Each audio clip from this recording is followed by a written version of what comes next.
Now changes during growth, जैसे जैसे एक इंडिविजुअल ग्रो करता है वैसे वैसे उसमें क्या चेंजेस आते हैं reproductively.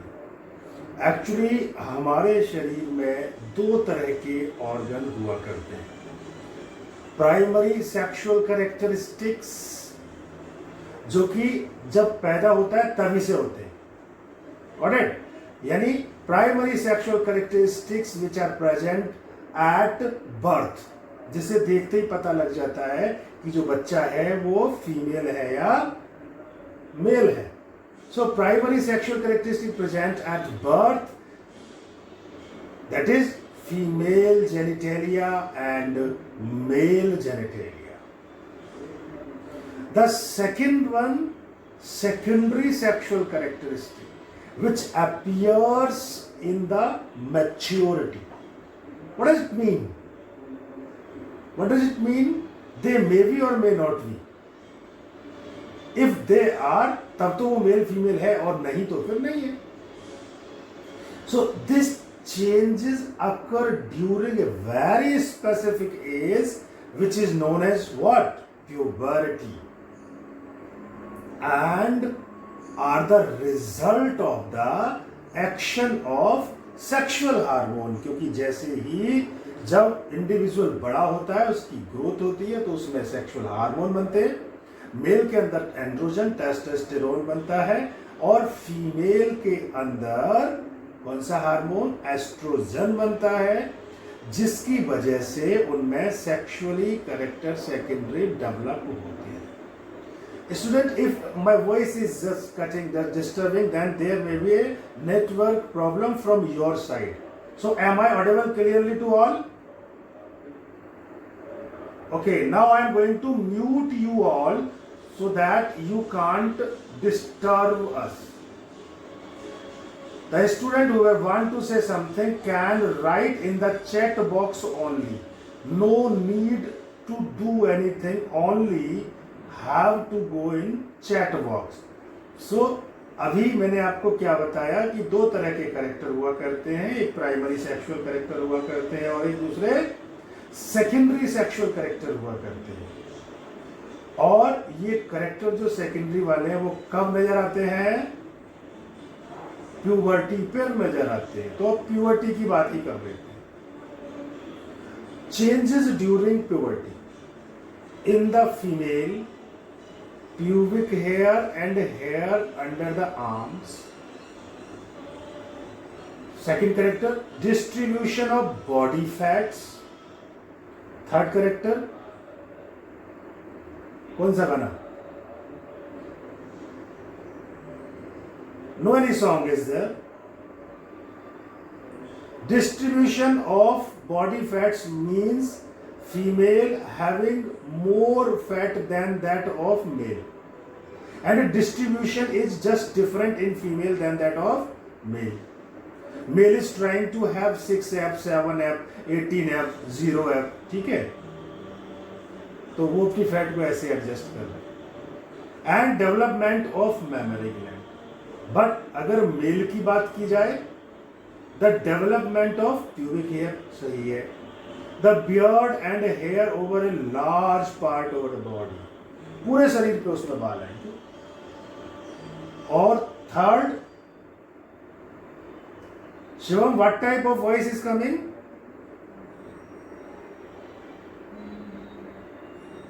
Unmute yourself and you can tell me.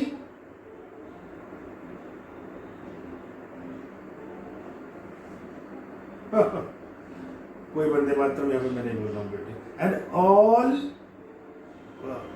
so just you got whatever I am saying. Now an increase in bone and muscle and change of voice. आप अपनी आवाज देख लीजिए, पहले कैसे थे और अब आपकी आवाज कैसी है। यानी अब प्यूबर्टी हो गई।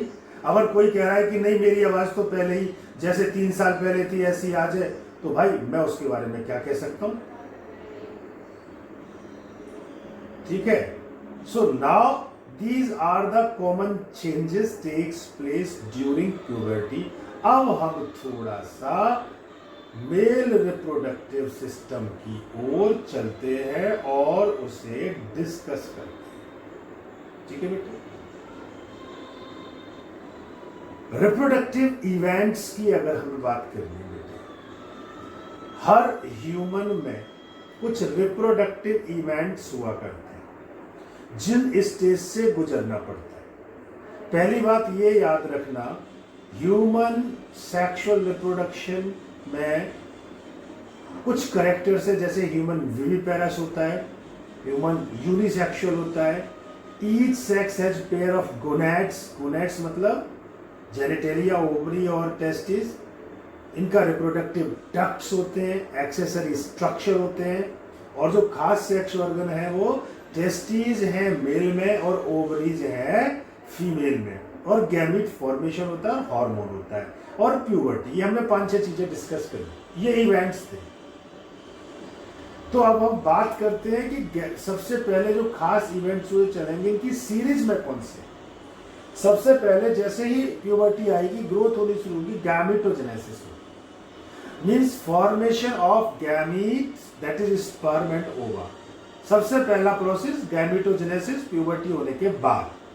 जब गैमीट बन गए तो रिप्रोडक्शन इवेंट चल रहा है, तो इसमें इंसेमिनेशन होना चाहिए, transfer of sperm into the female genital tract, इसको कहते हैं इंसेमिनेशन, मतलब उसके अंदर पहुंच जाना। अगला, जब पहुंच गया जेनिटल ट्रैक्ट में स्पर्म, तो क्या होगा, फर्टिलाइजेशन होगा।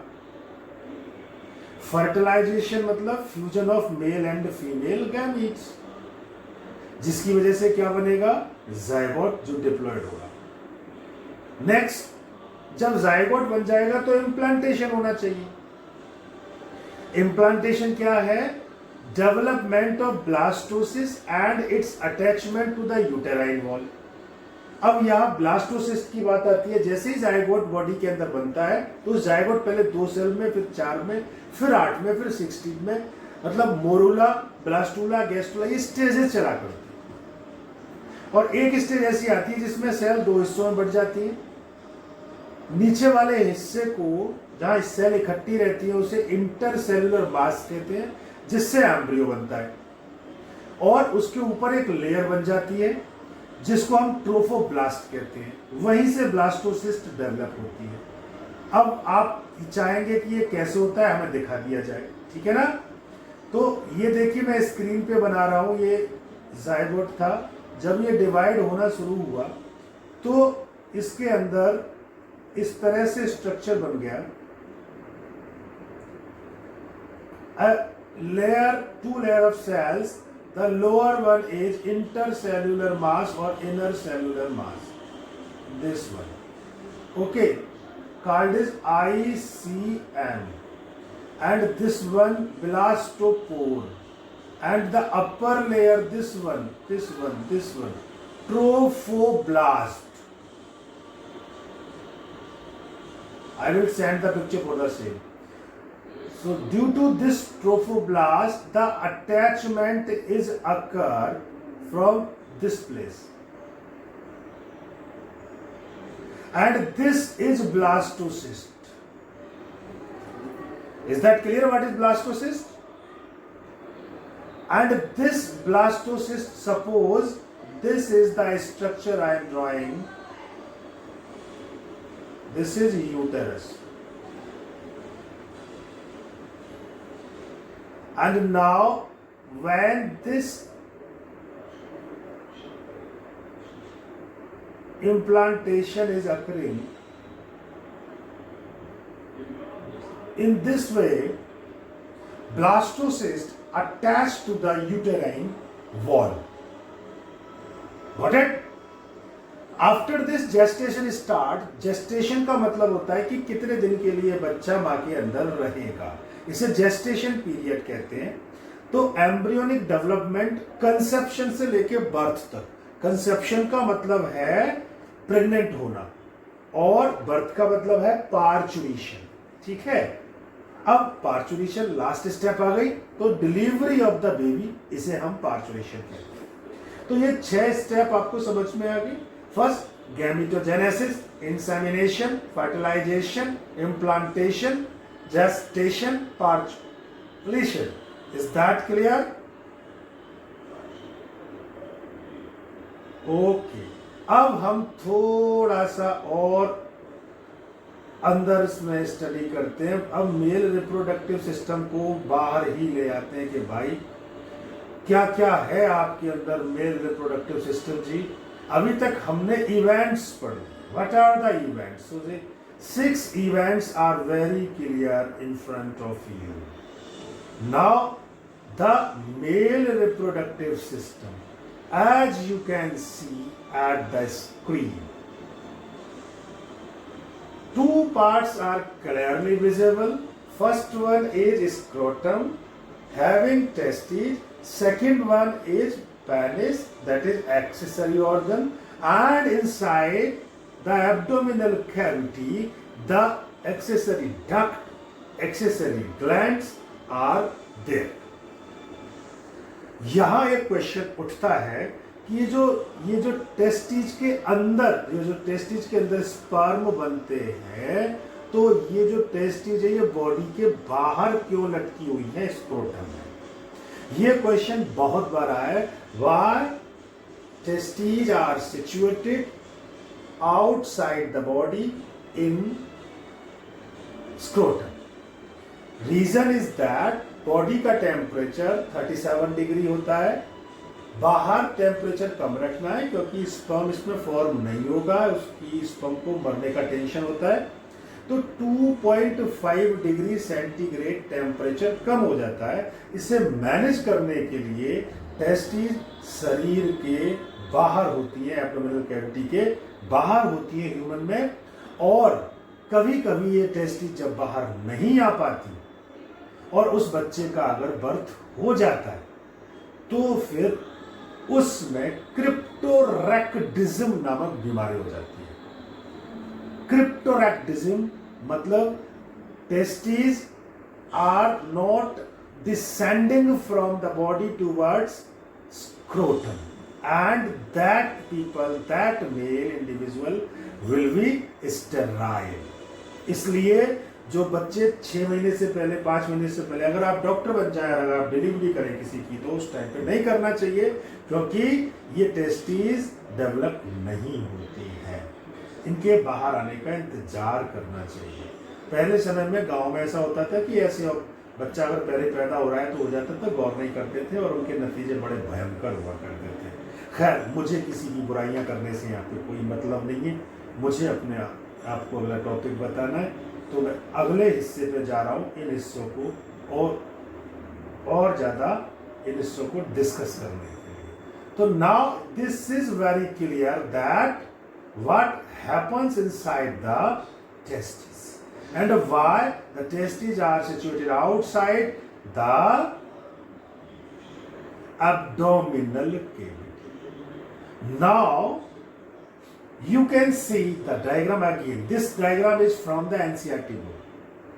आप इसमें देख सकते हैं मेल रिप्रोडक्टिव सिस्टम कहाँ है? Located in the pelvis region. Pelvis region ना वी शेप होता है, दोनों थाइज के बीच में होता है, जहां प्यूबिक हेयर आते हैं, ठीक है, उस पूरे हिस्से को पेल्विस रीजन कहते हैं। जो मेल रिप्रोडक्टिव सिस्टम है उसके अंदर क्या क्या होगा? उसमें एक पेयर टेस्टिस होगा, 1 पेयर ऑफ टेस्टिस। उसके साथ में कुछ वेसल्स, कुछ डक्ट्स, कुछ नलियां होंगी जिनमें से होके बहेगा उसका मटेरियल, एक्सेसरी डक्ट। कुछ एक्सेसरी ग्लैंड होंगी जो कि हार्मोन निकालेंगी और ऐसे सिक्रेशन देंगी जहां से लुब्रिकेशन बना रहे। और क्या होगा? Last external genitalia. क्यों? क्योंकि by the help of this external genitalia male transfer its sperm into the female genitalia. Is that clear?